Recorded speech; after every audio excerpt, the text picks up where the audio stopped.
क्या भारत का informal sector धीरे धीरे कमजोर हो रहा है? कर्ज कम हुआ है, लेकिन क्या ये अच्छी खबर है या खतरे की घंटी? 2025 की असूस सर्वे ने भारत की इकोनॉमी को लेकर एक शॉकिंग तस्वीर दिखाई है। भारत के लगभग 8 करोड़ छोटे बिजनेस, जैसे लोकल दुकानदार, छोटे मैन्युफैक्चरर्स, सर्विस प्रोवाइडर्स, अब पहले से कम लोन ले रहे हैं। इंटरेस्ट पेमेंट भी करीब 16% गिर गया। सुनने में अच्छा लगता है, लेकिन असली सवाल ये है, क्या बिजनेसेस मजबूत हुए हैं या इन्वेस्ट करना ही छोड़ चुके हैं? क्योंकि सर्वे बताती है कि फिक्स्ड एसेट्स में इन्वेस्टमेंट भी 14% गिर गया। यानी नई मशीनें, दुकान एक्सपेंशन, टेक्नोलॉजी अपग्रेड सब कम हो रहा है, और इसका सीधा असर पड़ा जॉब्स पर।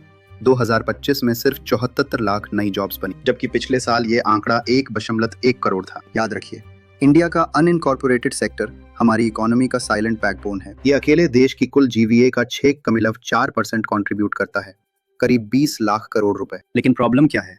ये सेक्टर बहुत वल्नरेबल है। रॉ मटेरियल महंगा हो जाए, फ्यूल प्राइसेस बढ़ जाएं या डिमांड घट जाए, तो छोटे बिजनेसेस के पास सरवाइव करने के रिसोर्सेज ही नहीं होते। और सबसे इंटरेस्टिंग बात, आरबीआई डेटा कहता है कि एमएसएमई लोन्स 33% बढ़े हैं, लेकिन असूस सर्वे दिखाती है कि छोटे इनफॉर्मल यूनिट्स का डेट कम हुआ है। मतलब bank loans mainly small enterprises तक पहुंच रहे हैं। माइक्रो बिजनेसेस अभी भी क्रेडिट एक्सेस से दूर हैं। अब सवाल यूपीएससी का, क्या डिक्लाइनिंग इंडेटेडनेस इकोनॉमिक स्ट्रेंथ दिखाता है?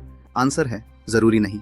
कई बार इसका मतलब होता है कि बिजनेसेस रिस्क लेने से डर रहे हैं या इन्वेस्टमेंट कॉन्फिडेंस खत्म हो रहा है। इसीलिए एक्सपर्ट्स कह रहे हैं, अगर इंडिया को रोजगार और ग्रोथ बढ़ानी है तो इनफॉर्मल सेक्टर को सिर्फ लोन्स नहीं, बल्कि affordable credit, digital access, insurance, skill support और स्टेबल पॉलिसी एनवायरनमेंट देना होगा। क्योंकि भारत की इकोनॉमी की असली ताकत सिर्फ बड़े कॉर्पोरेट्स नहीं, बल्कि वो करोड़ों छोटे बिजनेसेस हैं जो हर गली और हर कस्बे में इंडिया को चलाते हैं।